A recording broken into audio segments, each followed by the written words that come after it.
తండ్రి, కుమారుడు, పరిశుద్ధాత్మ త్రియేక దేవుని నామమున ఈ ప్రాతకాల ఆరాధన ప్రారంభించుచున్నాను.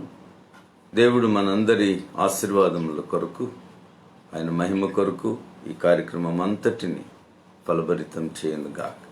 ప్రార్థన చేద్దాం. సర్వశక్తిగల మా తండ్రి, మా రక్షకుడా, మీకు కృతజ్ఞతాస్తుతులు చెల్లించుచున్నాం. రాత్రి మా పడకలలో మాకిచ్చిన విశ్రాంతిని బట్టి, మీరు అనుగ్రహించిన ప్రతి విధమైన స్వస్థతను బట్టి, మేలులను బట్టి మీకు కృతజ్ఞతాస్తుతులు చెల్లిస్తున్నాం నాయన. ఈ దిన ప్రయాణంలో మా కొరకు సిద్ధపరిచిన మేలులను, ఆశీర్వాదములను మేము పొందుకునేలాగున మమ్మల్ని కటాక్షించమని ప్రార్థిస్తూ ఉన్నాం. మీరు మాతో ఉండి ఈ దినమంతటిలో మాతో కలిసి నడిచి మీ చిత్తమునకు అనుకూలంగా మేము నడుచున్నట్లు మమ్మల్ని బలపరచండి నాయన. మరి ఇదిగో ఈ సమయమందు ఈ ఆరాధనలో పాలు పంపులు పొందుతున్న ప్రతి కుటుంబాన్ని పేరు పేరున దీవించండి. ప్రతి వ్యక్తిని పేరు పేరుని దీవించండి. ఆరాధన ఆది నుండి అంతం వరకు మీ ఘనత కొరకు జరిగించి మహిమ పొందమని యేసుక్రీస్తు పుణ్యనామంలో బ్రతిమలాడి ప్రార్థిస్తున్నాం తండ్రి, ఆమేన్. అందరం కలిసి 5వ కీర్తన పల్లవి చివరి మొదటి చరణం, చివరి 2 చరణాలు పాడు.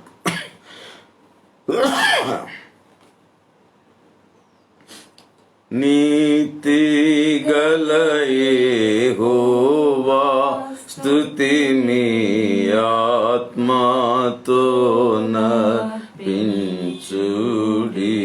మీ ఆత్మతో సేవించుడి. దాతయు మన క్రీస్తు నీతిని దాల్చు కొని సేవించుడి.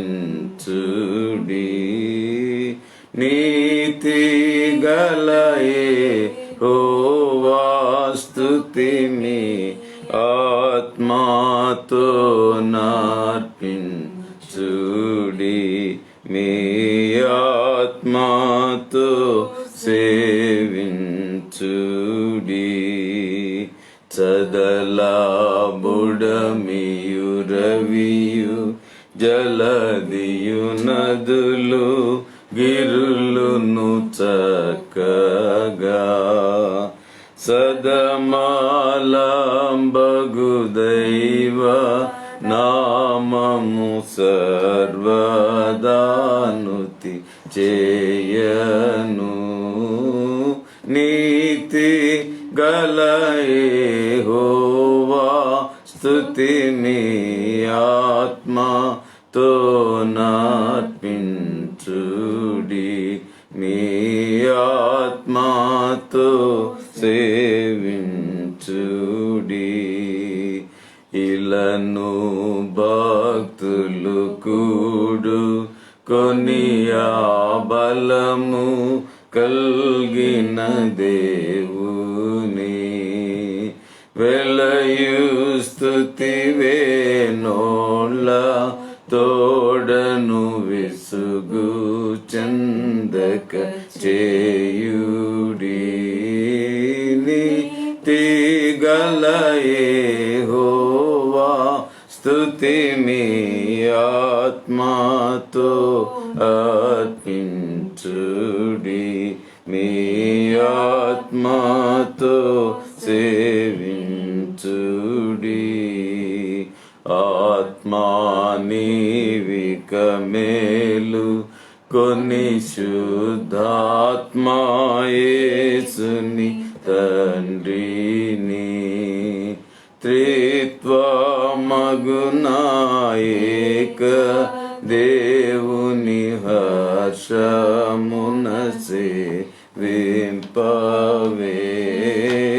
నీతి గల యెహోవా స్తుతి మీ ఆత్మతో అర్పించుడి, మీ ఆత్మతో సేవించుడి. తండ్రి యొక్కయు, కుమారుని యొక్కయు, పరిశుద్ధాత్మ యొక్క నామమున ఆమేన్. ప్రభువా మమ్మను కనికరింపు. క్రీస్తు మమ్మను కనికరింపు. ప్రభువా మమ్మను కనికరింపు. అపోస్తలుల విశ్వాస ప్రమాణం ఒప్పుకుందాం. భూమి ఆకాశములను సృజించిన సర్వశక్తి గల తండ్రి అయిన దేవుని నమ్ముచున్నాను. ఆయన ఏక కుమారుడును మన ప్రభువైన యేసుక్రీస్తు నమ్ముచున్నాను. ఈయన పరిశుద్ధ ఆత్మ వలన గర్భమున ధరింపబడి కన్యైన మరి పుట్టి పొంతి పిలాతు అధికారం క్రింద శ్రమపడి సిలువ వేయబడి చనిపోయి సమాధి చేయబడిననియు అదృశ్య లోకములోనికి దిగిననియు చనిపోయిన వారిలో నుండి మూడో దినములు పరలోకమునకెక్కి సజీవులకును మృతులకును తీర్పు చేయుటకు అక్కడ నుండి వచ్చునని నమ్ముచున్నాను. పరిశుద్ధాత్మ నమ్ముచున్నాను.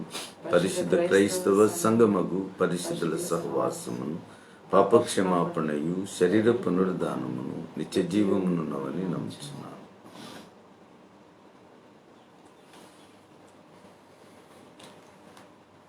ఈ దినం కొరకైన లేఖన భాగం లేవియ కాండం నుండి 4వ అధ్యాయం చదువుకున్నాం. మరి యెహోవా మోషేకు ఇలాగు సెలవిచ్చాను, నీవు ఇశ్రాయేలీయులతో ఇట్లనుము, యెహోవా ఆజ్ఞలన్నిటిలో దేని విషయమైనను ఎవరైనా పొరపాటున చేయరాని కార్యములు చేసి పాపి అయిన ఎడల ఎట్లనగా ప్రజలు అపరాధులగునట్లు అభిషిక్తుడైన యాజకుడు పాపం చేసిన ఎడల తాను చేసిన పాపమునకై నిర్దోషమైన కోడెదూడను యెహోవాకు పాప పరిహారార్థ బలిగా అర్పింపవలెను. అతడు ప్రత్యక్షపు గుడారం యొక్క ద్వారమునకు యెహోవా సన్నిధిని ఆ కోడెను తీసుకుని వచ్చి కోడె తల మీద చేయి ఉంచి యెహోవా సన్నిధిని కోడెను వధింపవలెను. అభిషిక్తుడైన యాజకుడు ఆ కోడెదూడ రక్తంలో కొంచెం తీసి ప్రత్యక్షపు గుడారమునకు దాన్ని తేవలెను. ఆ యాజకుడు ఆ రక్తంలో తన వ్రేలు ముంచి పరిశుద్ధ మందిరం యొక్క అడ్డుతెర ఎదుట ఆ రక్తంలో కొంచెం 7 మార్లు యెహోవా సన్నిధిని ప్రోక్షింపవలెను. అప్పుడు యాజకుడు ప్రత్యక్షపు గుడారంలో యెహోవా సన్నిధి ఉన్న సుగంధ ద్రవ్యముల ధూపవేదిక కొమ్ముల మీద ఆ రక్తములో కొంచెం చమ్మిరి ప్రత్యక్షపు గుడారం యొక్క ద్వారమునదున్న దహన బలిపీఠం అడుగున ఆ కోడె యొక్క రక్తశేషమంతయు పోయవలెను. మరియు అతడు పాప పరిహారార్థ బలి రూపమైన ఆ కోడె క్రొవ్వు అంతయు దాని నుండి తీయవలెను. ఆంతరములలోని క్రొవ్వును ఆంతరముల మీది క్రొవ్వంతటిని మూత్రగ్రంథులను వాటి మీది డొక్కలపైనున్న క్రొవ్వును మూత్రగ్రంథులపైనున్న కాలేజం మీది వపను సమాధాన బలి ఎదు నుండి తీసినట్లు దీని నుండి తీయవలెను. యాజకుడు దహన బలిపీఠం మీద వాటిని ధూపం వేయవలెను. ఆ కోడె యొక్క శేషమంతయు అనగా దాని చర్మము దాని మాంసమంతయు దాని తల దాని కాళ్ళు దాని ఆంతరములు దాని పేడ పాళెము వెలుపల బూడిదను పారపోయి పవిత్ర స్థలమునకు తీసుకుని పోయి అగ్నిలో కట్టెల మీద కాల్చివేయవలెను. బూడిద పారిపోయి చోట దానిని కాల్చివేయవలెను. ఇశ్రాయేలీయుల సమాజం అంతయు పొరపాటున ఏ తప్పిదం చేసి యెహోవా సన్నిధిలో నుండి ఆజ్ఞలన్నిటిలో దేనినైనను మీరి చేయరాని పని చేసి అపరాధులైన ఎడల వారు ఆ ఆజ్ఞకు విరోధంగా చేసిన పాపము తమకు తెలియబడినప్పుడు సంఘము పాప పరిహారార్థ బలిగా ఒక కోడెదూడను అర్పించి ప్రత్యక్షపు గుడారం యొక్క ద్వారమునకు దానిని తీసుకుని రావలెను. సమాజం యొక్క పెద్దలు యెహోవా సన్నిధిని ఆ కోడె మీద తమ చేతులుంచిన తరువాత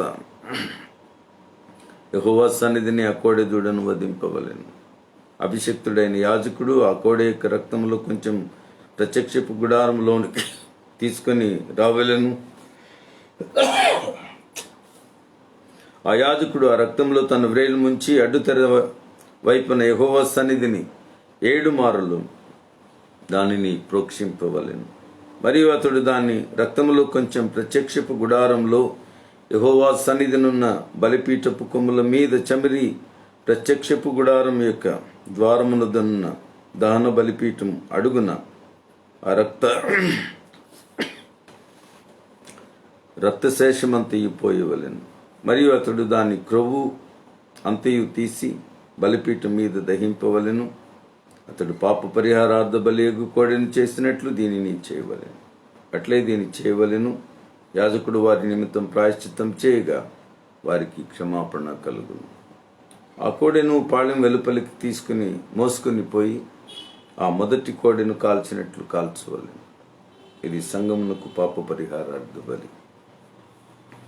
అధికారి పొరపాటున పాపం చేసి తన దేవుడైన యెహోవా ఆజ్ఞలన్నిటిలో దేనినైనా మీరి చేయరాని పనులు చేసి అపరాధి అయిన ఎడల అతడు ఏ పాపం చేసి పాపి ఆయను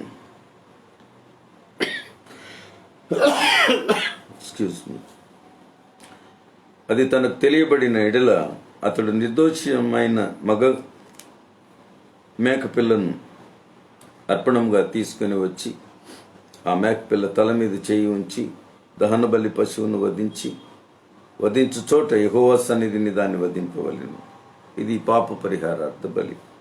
యాజకుడు పాప పరిహారార్థ బలి పశువు రక్తములో కొంచెం తన వ్రేలితో తీసి దహన బలిపీఠం కొమ్మల మీద చమరి దాని రక్తశేషమును దహన బలిపీఠం అడుగున పోయవలెను. సమాధాన బలి పశువు యొక్క క్రొవ్వు వలె దీని క్రొవ్వంతయు బలిపీఠం మీద దహింపవలెను. అట్లు యాజకుడు అతని పాపం విషయంలో అతని నిమిత్తం ప్రాయశ్చిత్తం చేయగా అతనికి క్షమాపణ కలుగును. మీ దేశస్థులో ఎవడైనా పొరపాటున పాపం చేసి చేయరాని పనులు విషయంలో యెహోవా ఆజ్ఞలలో దేనినైనా మీరి అపరాధి అయిన ఎడల తాను చేసినది పాపమని ఒకవేళ తనకు తెలియబడిన ఎడల తాను చేసిన పాపం విషయమై నిర్దోషమైన ఆడు మేకపిల్లను అర్పణంగా తీసుకుని వచ్చి పాప పరిహారార్థ బలి పశువు యొక్క తల మీద తన చేయి ఉంచి దహన బలి పశువులను వధించు స్థలమున దాన్ని వధింపవలెను. యాజకుడు దాని రక్తంలో కొంచెం రేళ్లతో తీసి దహన బలిపీఠపు కొమ్ముల మీద చమరి దాని రక్తశేషమును ఆ పీఠము అడుగున పోయవలెను. మరియు సమాధాన బలి పశువు యొక్క క్రొవ్వును తీసినట్లే దీని క్రొవ్వంతటిని తీయవలెను. యెహోవాకు ఇంపైన సువాసనగా యాజకుడు బలిపీఠం మీద దాన్ని దహింపవలెను. అట్లు యాజకుడు అతని నిమిత్తం ప్రాయశ్చిత్తం చేయగా అతనికి క్షమాపణ కలుగును. ఎవడైనను పాప పరిహారార్థ బలిగా అర్పించుటకు గొర్రెను తీసుకుని వచ్చిన ఎడల నిర్దోషమైన దాన్ని తీసుకుని వచ్చి పాప పరిహారార్థ బలియగు ఆ పశువు తల మీద చేయి ఉంచి దహన బలి పశువును వధించు చోటను పాప పరిహారార్థ బలియగు దాన్ని వధింపవలెను. యాజకుడు పాప పరిహారార్థ బలియగు పశువు రక్తంలో కొంచెం తన వ్రేలితో తీసి దహన బలిపీఠపు కొమ్ముల మీద చమరి ఆ పీఠం అడుగున ఆ రక్తశేషం అంతయు పోయవలెను. మరియు సమాధాన బలి పశువు యొక్క క్రొవ్వును తీసినట్లు దీని క్రొవ్వంతయు తీయవలెను. యాజకుడు యెహోవాకు అర్పించు హోమముల రీతిగా బలిపీఠము మీద వాటిని ధూపము వేయవలెను. అతడు చేసిన పాపం విషయమై యాజకుడు అతని నిమిత్తం ప్రాయశ్చిత్తం చేయగా అతనికి క్షమాపణ కలుగును. క్రీస్తు యేసునందు ప్రియమైన దేవుని సంఘానికి, ఆయన కుటుంబములన్నిటికీ ప్రభు ఆశీస్సులు తెలియజేస్తూ ఉన్నారు. ఈరోజు మనం నాలుగవ అర్పణ గురించి మనం గమనిస్తూ ఉన్నాం. ఇది పాప పరిహారార్థ బలి. పాపము అందరికీ సంక్రమిస్తుంది. ప్రతివాడు పాపియే. కనుక ఈ పాప పరిహారార్థ బలి అర్పణలో మనం ప్రాముఖ్యంగా మోషేయిక న్యాయశాస్త్రం తెలియచేసినటువంటి ఆ వివరణ కాలంలో కంటే కూడా, అనగా మోషే ధర్మశాస్త్రము వ్రాయబడటానికంటే కూడా ముందు కాలము నుండి ఈ పాప పరిహారార్థ ఈ మనం ఇంతవరకు చదువుకున్న దహన బలులు కానివ్వండి, సమాధాన బలులు కానివ్వండి, ఇవి అన్ని సమాజాలలో కూడా ఉన్నాయి. ఇశ్రాయేలీలు, ఆనాటి సమాజంలో ఉన్న అనేక రకాల జాతుల వారు ఈ తమ మతాలలో వారు ఈ విధానం అనుసరించేవారు. ఈ బలి అర్పణలు ఉన్నాయి. మనం నిర్గమకాండం 10వ అధ్యాయం 25వ వచనంలో గమనించినప్పుడు ఇశ్రాయేలీలు ఫరోతో వారు మేము దూర ప్రాంతం వెళ్ళి బలి అర్పణ చేయాలి అని చెప్పినటువంటి బలి అర్పణలలో ఈ 2 బలులు మనకు కనిపిస్తాయి. అనగా దహన బలి, సమాధాన బలి. అది వారు ప్రస్తావించారు కూడా. ఫరోకు అది తెలుసు కూడా, ఎందుకంటే ఐగుప్తీయులు కూడా ఈ దహన బలులను, సమాధాన బలులను వారు అర్పించటం అనేది వారికి కూడా సాంప్రదాయంలో ఉంది. కనుక ఈ దహన బలులు, సమాధాన బలులు ఇవి 2 దేవుని ఏర్పాటు జరిగించబడటానికంటే ముందు, మనకు ధర్మశాస్త్రం ఇవ్వబడటానికంటే ముందు కాలం నుండి కూడా ఇవి 2 ఉన్నాయి. ఇవి ఇశ్రాయేలు బలి అర్పణలో ఎప్పటి నుండో ఉన్నటువంటి ఆచారాలు గనుక అవి 2 విషయాలు మనం పూర్వం నుంచి ఉన్నాయని గమనించాలని మాటలు చెప్తూ ఉన్నాను. పాప పరిహారార్థ బలి, ఇది దేవుడు ఇశ్రాయేలు ప్రజల కొరకు ఆయన నియమిస్తున్న ప్రత్యేకమైనటువంటి బలి అర్పణగా మనం చూస్తూ ఉన్నాం. ఇది కూడా క్లాసిఫికేషన్స్ ఉన్నాయి. మనం చదువుకుంటున్నప్పుడు వ్యక్తులకు సంబంధించిన విధానంలో ఒక్కొక్క వ్యక్తికి ఒక రకమైనటువంటి, ఒకవేళ యాజకుడు పాపం చేస్తే, ఒకవేళ అధికారి పాపం చేస్తే, ఒకవేళ దేశంలో ఉన్నవాడు ఇశ్రాయేలీయుడు పాపం చేస్తే, ఒకవేళ అంతకన్నా అధముడు లేదా పేదవాడు పాపం చేస్తే, ఇట్లా ఈ క్లాసిఫికేషన్స్ మనం చూస్తూ ఉన్నాం. వారు అర్పించవలసిన బలి అర్పణలు కూడా ఆ తారతమ్యత మనం చదువుకున్న ఈ 4వ అధ్యాయంలో మనం గమనించగలుగుతా ఉన్నాం.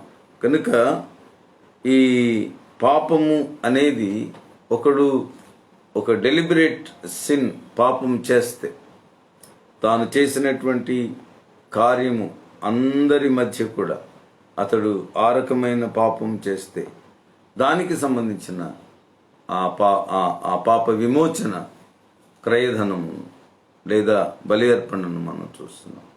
ఒకవేళ తాను పాపం చేశాను అనేటువంటి విషయం గ్రహించకపోతే, అతనికి తెలియకపోతే, ఆ గ్రహింపు వచ్చినప్పుడు, అతనికి తెలియచేయబడినప్పుడు, నువ్వు అప్పుడు చేసిన ఈ కార్యం ఇది నిజంగా పాపం అని ఎవరైనా వచ్చి చెప్పినప్పుడు, అప్పుడు కూడా అది గ్రహించిన తరువాత కూడా బలి అర్పణ చెల్లించవలసిందే అనేటువంటి విషయాన్ని కూడా మనం ఈ బలి అర్పణ, పాప పరిహారార్థ బలి అర్పణలో మనం గమనిస్తూ ఉన్నాం.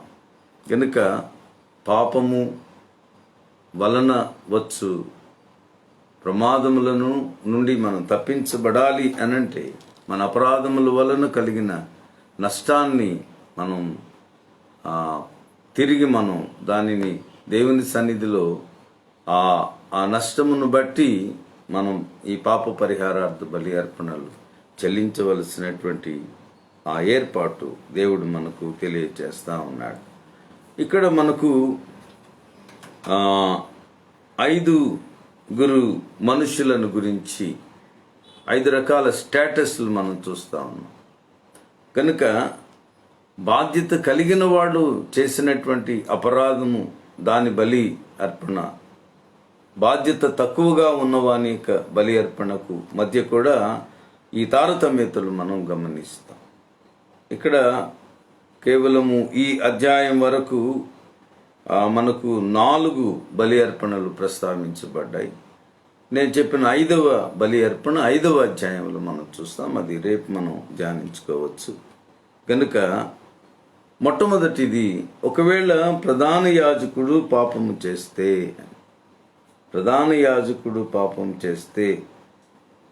దానికి చెల్లించవలసిన బలి అర్పణను గురించిన ప్రస్తావన మనం ఈ 4వ అధ్యాయంలో మొట్టమొదటగా మనం గమనిస్తున్నాం. ఎందుకంటే ఇశ్రాయేలు ప్రజలందరిలో కూడా ప్రధానమైన వాడు, మొట్టమొదటి వాడు ప్రధాన యాజకుడే.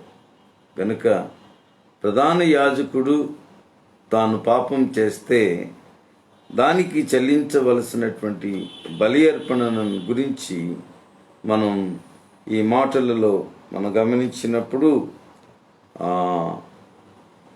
ప్రధాన యాజకుడు పాపము చేసిన ఎడల తాను చేసిన పాపమునకై నిర్దోషమైన కోడెదూడను యెహోవాకు పాప పరిహారార్థ బలిగా అర్పింపవలెను.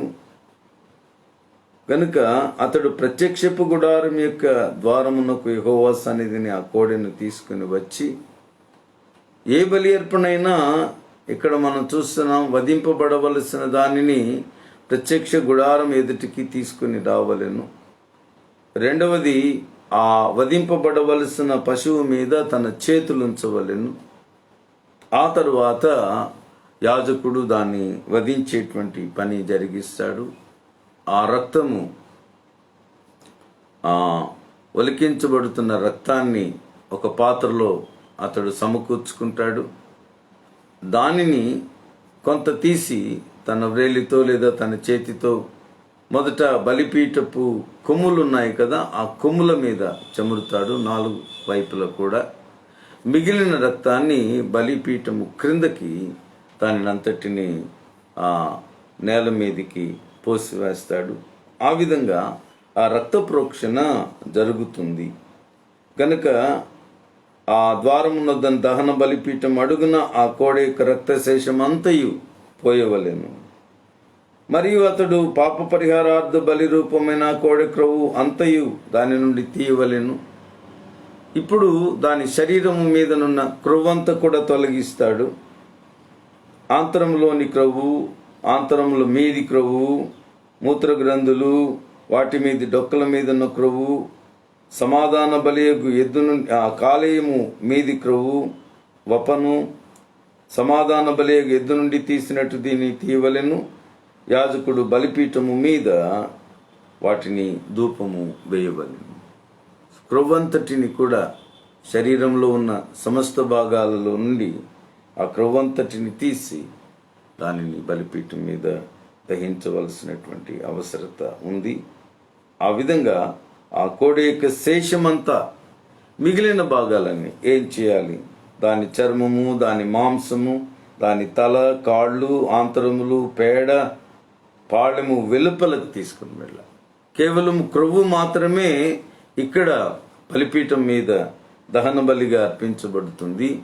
మిగిలిన భాగాలన్నిటిని కూడా పాళెము వెలుపలికి తీసుకుని వెళ్ళాలి.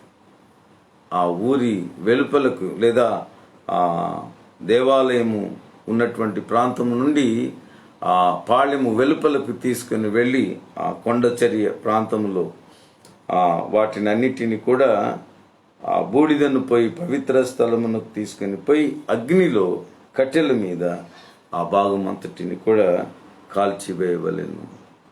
ఈ విధంగా ప్రధాన యాజకునికి కలిగి ఉన్న పాపమును పరిహరించాలి అని దహన బలిని గురించి ఇక్కడ ఆయన తెలియచేస్తా ఉన్నాడు, పాప క్షమాపణ కొరకు. ఇక రెండవది, ఒకవేళ ఇశ్రాయేలు సమాజమంతా కూడా పాపం చేస్తే, అందరూ వారు చేసినటువంటి ఆ పొరపాటు, ఏ తప్పిదం చేసి యెహోవా ఆజ్ఞలన్నిటిలో దేనినైనాను మీరి చేయరాని పని చేసి అపరాధులైన ఎడల వారు ఆజ్ఞకు విరోధముగా చేసిన పాపము తమకు తెలియబడినప్పుడు, ఒకవేళ వాళ్ళు తెలియకుండా చేసి ఉండొచ్చు, కానీ ఆ పాపం వారు చేసి ఉన్నారని ఎవరైనా వచ్చి హెచ్చరిక చేస్తే అప్పుడు తప్పనిసరిగా తమ మనస్సుకు వారు ఆ పాపము తోచింది గనుక దానిని బట్టి బలి అర్పణ చెల్లించాలి అని. సో ఇక్కడ ఒక ప్రత్యేకత ఉంది. ఒక్కొక్కసారి మనం పొరపాట్లు చేస్తాం, అది పొరపాటు అని గ్రహించనప్పుడు ఆ బలి అర్పణను గురించినటువంటి విషయం మనకు అది మనలను బాధించదు. మన బలి అర్పణ చెల్లించనక్కర్లేదు. లేదు, నువ్వు చేసింది ఇది తప్పే అని ఎవరైనా వచ్చి దానిని నేరారోపణ చేసినప్పుడు తప్పనిసరిగా దానికి సంబంధించిన బలి అర్పణ వారు చెల్లించవలసి ఉన్నది అని చెప్పి ఆ విధంగా ఇక్కడ మనం చూస్తూ ఉన్నాం. ఆ బలి అర్పణలో కూడా ఒక కోడెదూడను వారు సమర్పించాలి. అలాగే కొంచెం రక్తము తీసి కొమ్ములకు, 4 కొమ్ములకు, బలిపీఠపు కొమ్ములకు పూయాలి. మిగిలిన రక్తాన్ని బలిపీఠపు అడుగున పారపోయాలి. అలాగే దాని క్రొవ్వంతా తీసి దహించాలి. మిగిలిన భాగం అంతా కూడా తీసుకుని వెళ్ళి ఆ పాళెము వెలుపల వారు ఆ భాగములన్నిటిని దహించి బూడిద చేయాలని చెప్పి ఇది సంఘమునకు పాప పరిహారార్థ బలి. మూడవది ఏమిటి అనంటే, ఒకవేళ ఒక అధికారి, ఒక రాజుగారు ఆయన పాపం చేస్తే 22వ వచనం నుంచి మనం చూస్తున్నాం. అధికారి పొరపాటున పాపము చేసి తన దేవుడిని యెహోవా ఆజ్ఞలన్నిట్లో దేనినైనను మీరి చేయరాని పనులు చేసి అపరాధి అని ఎడల, అలాంటి పాపము చేసి ఎలాంటి పాపం చేసి పాపి అయ్యనో తనకు తెలియబడిన ఎడల అతడు నిర్దోషమైన మగ మేకపిల్లను అర్పణముగా తీసుకొని, మగ మేకపిల్లను తీసుకొని ఆ మేకపిల్ల తల మీద తన చెయ్యి ఉంచాలి. దహన బలి పశువును వధించు చోట యెహోవా సన్నిధిలో వధించాలి. ఆ రక్తము యథావిధిగా కొమ్ములకు పూయాలి. అలాగే బలిపీఠం క్రింద వాటిని ఆ మిగిలిన రక్తం అంతా పారిపోయాలి. అలాగే ఆ క్రొవ్వు అంతా తీసి దహించాలి. ఆ బలిపీఠం మీద దహించవలను. అట్లు యాజకుడు అతని పాపం విషయంలో అతని నిమిత్తం ప్రాయశ్చిత్తం చేయగా అతనికి క్షమాపణ కలుగును. దేశస్థులలో ఎవరైనా పాపం చేస్తే, ప్రత్యేకమైన వ్యక్తి లేదా అన్యులు ఉంటారు.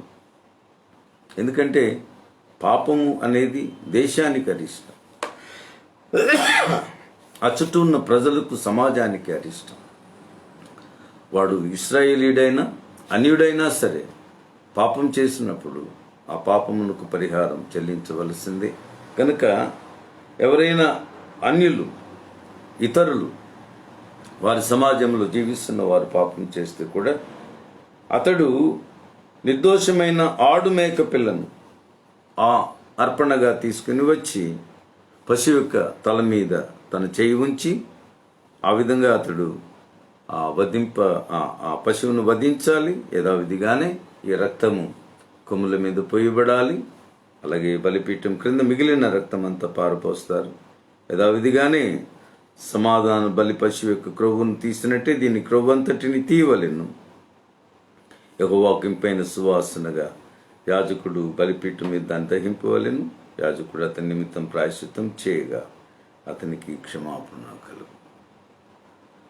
మనం చివరి భాగం, ఎవడైనా పాప పరిహారార్థ బలిగా అర్పించుటకు గొర్రెను తీసుకుని వచ్చిన ఎడల గొర్రెకు సంబంధించినటువంటి ఒక వివరణ మనం చూస్తూ ఉన్నాం. ఇదంతా కూడా ఇంతవరకు మనం కోడెదూడ చూసాం, మేకను చూసాము, అలాగే ఆడు మేకను బలి అర్పణగా అర్పించే విధానం చూసాం. ఇప్పుడు ఈ 32వ వచనంలో గొర్రెను వధించవలసిన వచ్చినప్పుడు, పాప పరిహారార్థ బలిగా అర్పించుటకు గొర్రెను తీసుకుని వచ్చిన ఎడల, అతని దగ్గర గొర్రె ఉంది, ఆ గొర్రెను తీసుకుని వచ్చినప్పుడు నిర్దోషమైన దాన్ని తీసుకొచ్చి, మనకి ఇక్కడ చెప్పబడిన వేటిలో కూడా గొర్రె మనకు కనబడదు గనుక గొర్రె అర్పణం ఎలా అర్పించాలో, నిర్దోషమైన దాన్ని తీసుకొచ్చి పాప పరిహారార్థ బలి యెహోవా పశువు తల మీద చేయి ఉంచి దహన బలి పశువులను వధించు చోట పాప పరిహారార్థ బలియగు దానిని వధింపవలెను. యాజకుడు పాప పరిహారార్థ బలియగు పశువు రక్తంలో కొంచెం తీసి వ్రేలితో తీసి ఆ దహన బలి పీఠ కొమ్ముల మీద చమిరి ఆ పీఠము అడుగున రక్తశేషం అంతయు పోయవలెను. సమాధాన బలి పశువు యొక్క క్రొవ్వును తీసినట్లు దీని క్రొవ్వంతా కూడా, కనుక ఏమి మార్పేమి లేదు. గొర్రె కూడా ఆ విధంగానే వధింపబడాలి అనేటువంటి దేవుని ఏర్పాటు చూసి అతడు చేసిన పాపం విషయమై యాజకుడు అతని నిమిత్తం ప్రాయశ్చిత్తం చేయగా అతనికి క్షమాపణ కలుగును. కనుక ఈ అధ్యాయంలో మనం గమనిస్తున్న రెండు ప్రాముఖ్యమైన విషయాలు ఏమిటి అనంటే, ఒకటి, అతడు తన చేతులు ఆ పశువు మీద ఉంచినప్పుడు తన పాపభారం అంతా కూడా దాని మీద మోపుతూ ఉన్నాడు. అంటే ఒక విధంగా చెప్పాలంటే యేసుక్రీస్తుని గురించి చెప్పబడిన ఒక మాట, ఆయన పాపముగా చేయబడెను అని. పాపముగా చేయబడెను, అంతవరకు అది పాపము లేనటువంటిది ఆ పశువు.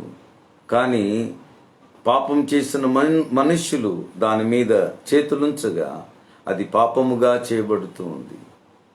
కనుక ఆ విధంగా వీరి పాపముల కొరకు అది పాపముగా చేయబడి వారు వారి పక్షముగా వారి పాప పరిహారార్థ బలిగా అది అర్పించబడుతూ ఉంది.